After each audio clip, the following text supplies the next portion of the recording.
নমস্কার বন্ধুরা, আশা করি তোমরা প্রত্যেকেই ভালো আছো। দুটো সপ্তাহের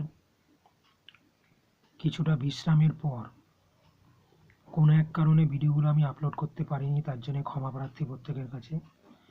এই সপ্তাহ থেকে পুনরায় আবার তোমাদের জন্য ভিডিওগুলো নিয়ে আসছি। মূলত দেখো, এই যে চ্যানেলটা বোথ সাইড প্লেসমেন্ট, এখানে লেটেস্ট যে কর্মক্ষেত্র কর্মসংস্থান অর্থাৎ চাকরি বাকরি সংক্রান্ত খবরগুলো প্রকাশ করা হচ্ছে, সেই ইস্যুটা তোমাদের সঙ্গে আমি শেয়ার করছি।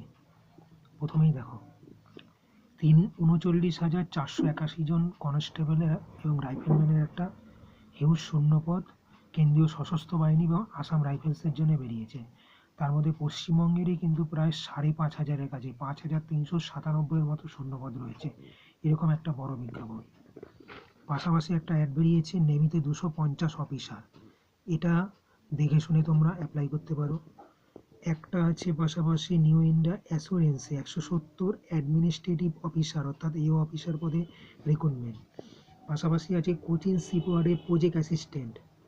পাশাপাশি আর একটা খবরের হেডলাইন করেছে, দেহু রোড অর্ডিন্যান্স ফ্যাক্টরিতে ১০৫ তরুণ তরুণীকে অ্যাপ্রেন্টিস ট্রেনিং দিয়ে ডাইরেক্ট নেওয়া হচ্ছে।